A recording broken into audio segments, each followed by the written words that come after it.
While most of central Nebraska saw above average precipitation in the month of February, large pockets of the Panhandle received less than half an inch of moisture. We talked with UNL Extension educator Berger this week about current and future grazing options and what it looks like in his areas of Cheyenne, Kimball, and Banner counties.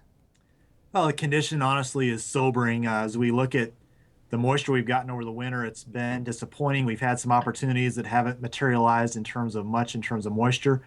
The good thing is the months of March and April, May are still ahead of us, and that's really when we get a lot of moisture that has a beneficial impact in terms of forage growth on pasture and rangeland. But the long-range forecast is not looking very good either. If you look at the drought monitor, their long-range forecast is not positive in terms of precip at this point. And so I think with that in mind, we need to begin making some decisions and plans now for what's going to be, in my mind, probably a forage shortage as we look towards the grazing season for 2013. I'm going to ask you about figuring out the size of what you're going to need. And the reason I ask, I'm sure many producers have figured it out or know how to figure it out, but the reason I ask is because the size of the herd, because of the drought, is probably so drastically different from anything they've seen in the past. What are the recommendations there? Well, I think if we would get average precip in the months of March, April, May, we're going to have 30% less forage production than average just because of how dry it was last year and the detrimental effect that had to that plant vigor and plant health. Again, that's just if we got average precip and if we got good growing conditions. The outlook is that we're not going to see that. And so, people last year had the opportunity to oftentimes use some residual forage from the year prior. I'm recommending that folks look at least at 2 to 3 weeks delayed turnout in normal. I think a stocking rate planning even now of only stocking 60% of normal is a good plan at this point. And if we don't get some significant precip in the months of March and April and May, then we're going to need to make even more drastic reductions in terms of stocking rate looking at this summer. How does the current winter wheat crop play into that? I know it's probably not good, but what do producers have for that? The wheat crop at this point doesn't look very good. We did not get very good germinations in many cases, and then we've had a lot of just dry type conditions and haven't had much snow cover. Wheat's an amazing crop, and I've seen times when the wheat crop looked pretty tough and we got some right conditions in March, April, and May, and it came out looking pretty decent. So I think the story is still to be told there yet, but I think producers I work with are talking about the option of at least securing some summer annual seeds to plant for forage in the event that wheat crop is not going to be something they can salvage, and then going back in and planting an annual forage. If people are considering doing that, I'm encouraging them to secure their seed now. Because of the drought we had last summer, there is a shortage of summer annual seeds in this region, and finding that seed, if you're waiting till May, June, could be pretty difficult. I want to ask you about alfalfa. In a recent webinar, you listed the water that's needed for forages, and you based it off of how many tons you can produce with the forage, and alfalfa is not water efficient. Are you recommending an alternative to alfalfa this spring?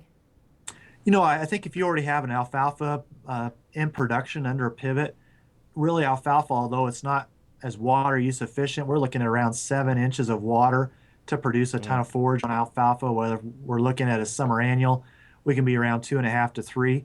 But the thing about alfalfa is that it's a crop we can harvest multiple times throughout the season, and even though it's not as water use efficient as some summer annuals or even some cool season annuals, it's a crop that's a real high quality.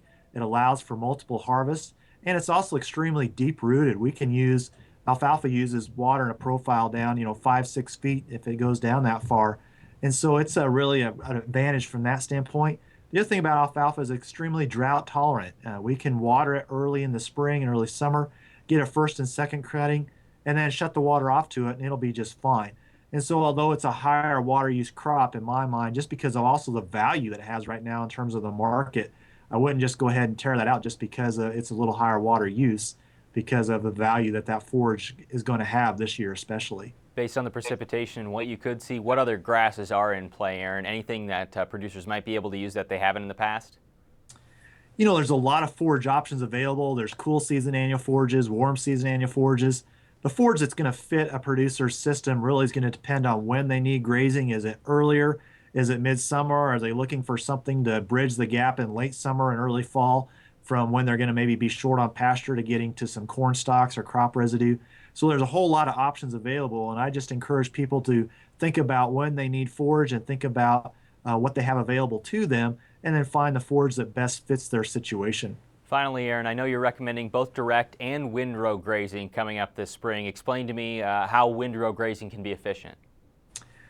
So one of the things we look at when we look at forage production on annual forages is how they accumulate growth. And as they move into from that vegetative stage into that reproductive stage, which is that early head to milk stage of maturity, that's when the maximum amount of forage produced is really available there. And if we can find a way to capture that, and through an example like windrow grazing, we can maximize pounds of forage harvested per acre.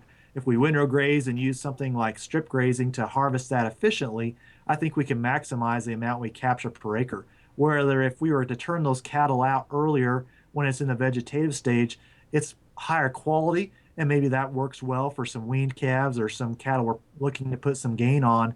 But if we're looking at something like cow-calf pairs or even dry cows, we can let that forage get to a greater state of maturity and actually harvest more pounds of forage per acre and capture more forage.